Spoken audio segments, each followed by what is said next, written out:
बिस्मिल्लाहिर्रहमानिर्रहीम। आज हम बात कर रहे हैं, वो कहता है show that energy remains conserved in a simple harmonic motion. यानी एक जिस्म जब सिंपल हार्मोनिक मोशन कर रहा हो तो उसमें जो एनर्जी है वो रिमेन्स कंजर्व रहती है, वो चेंज नहीं होती, वो तब्दील नहीं होती, ना वो ज़ाया होती है ना ही पैदा होती है, बल्कि एक फॉर्म से दूसरी फॉर्म में सिर्फ बदल रही होती है। तो ये कहता है कि एनर्जी कंजर्व रहती है सिंपल हार्मोनिक मोशन के दौरान। ये हमने डिस्कस करना है। आप देखें, let a mass m is attached with a spring when mass m is pulled slowly। ठीक है, एक मास m लिया हमने, उसको स्प्रिंग के साथ बांध लिया। जब वो कहता है हम उस मास को खींचते हैं आहिस्ता से, तो spring is stretched by maximum displacement x not against elastic restoring force f। अब क्या है, उसको हम खींचते हैं तो उसकी मेन पोजीशन से हम उसको दूर ले जाते हैं, लेकिन उसमें फोर्स जो होती है वो रिस्टोरिंग फोर्स उसको वापस ले जाने के लिए भी स्टोर हो रही होती है। तो according to Hooke's law F is equal to K X naught हो जाता है। लेकिन when X is equal to zero then F is equal to zero. जब एक्स हमारे पास ज़ीरो होगा, यहाँ पर एक्स ज़ीरो में पुट कर देता हूँ, तो ज़ीरो के मल्टीप्लाई बाय के, तो एफ इज इक्वल टू क्या हो जाएगा, ये ज़ीरो हो जाएगा। लेकिन जब X is equal to X naught है तब F is equal to K X naught रहेगा। ठीक है, तो x is equal to zero then F be equal to zero. When x is equal to X naught then F is equal to K X naught. अब average force हम निकालें तो F is equal to average क्या होता है, चीज़ों जितनी हों उनको जमा करके उनकी तादाद पे तकसीम कर दिया जाता है। तो F1 plus F2 divided by 2 कर देते हैं। पहली फोर्स है 0 के बराबर, दूसरी फोर्स हमारे पास के एक्स नॉट के बराबर है, डिवाइडेड बाय 2 किया तो ये हमारे पास आ जाता है के एक्स नॉट ओवर 2, यानी 1/2 के एक्स नॉट। तो एफ फोर्स हमारे पास निकल आई 1/2 और साथ में क्या निकल आता है हमारे पास, के एक्स नॉट। ठीक है, तो उसके बाद अगर देखें हम, वो कहता है work done in displacing mass through X naught is F is equal to F D. जो वर्क डन होगा ये काम करने में वो किसके बराबर होगा, वर्क डन बराबर होता है हमें पता है फोर्स और डिस्प्लेसमेंट के। फोर्स हमारे पास ये निकल आई, डिस्प्लेसमेंट हम कितना लेना चाह रहे हैं, x not.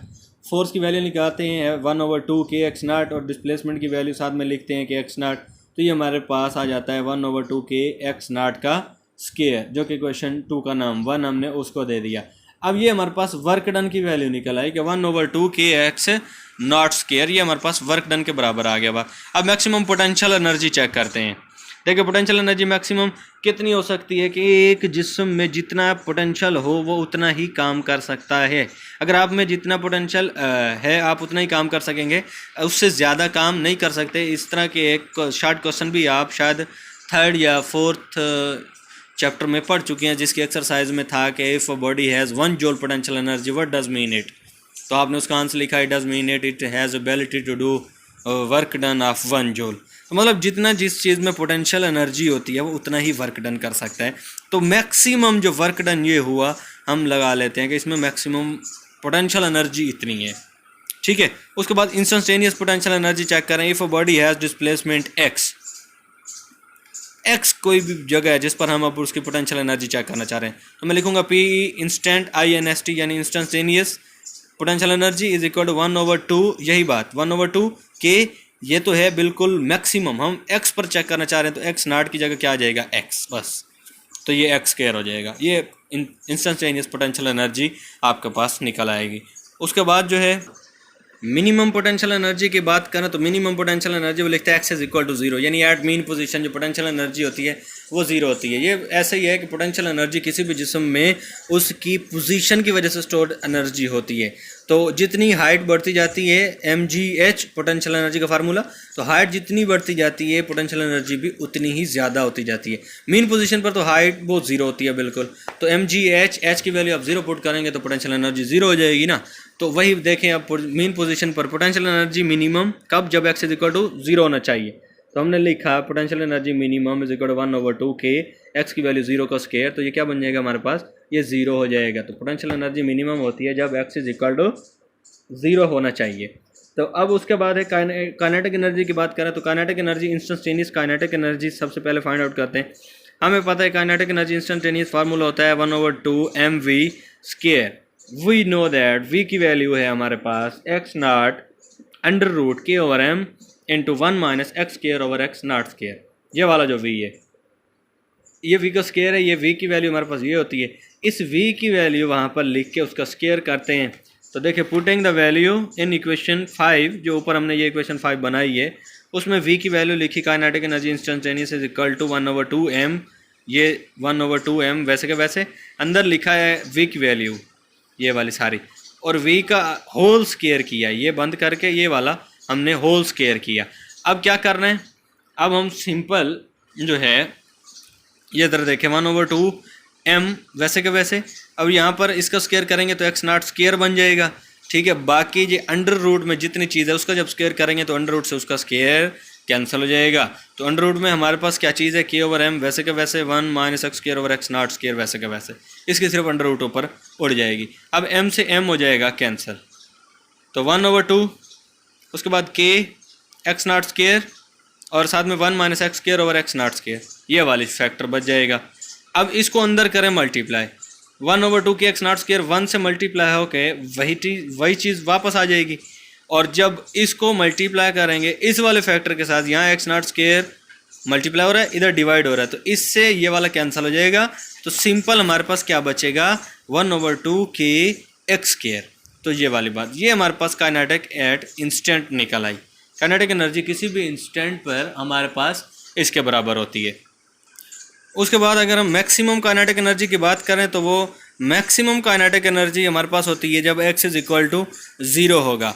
x is equal to क्या होगा, 0। तो काइनेटिक एनर्जी मैक्सिमम जब x इज इक्वल टू 0 है, यहाँ पर इस वाले फार्मूले में x नॉट नहीं x इज इक्वल टू 0 जब पुट करूँगा ये सारे का सारा हो जाएगा 0, तो हमारे पास 1/2 के x नॉट स्क्वायर बच जाएगा। तो काइनेटिक एनर्जी मैक्सिमम कितनी निकल आई, 1/2 के x नॉट स्क्वायर। जिस तरह हमारे पास पोटेंशियल एनर्जी भी मैक्सिमम इतनी ही निकली थी, 1/2 के x नॉट स्क्वायर, ठीक है। अब मिनिमम काइनेटिक एनर्जी चेक करते हैं।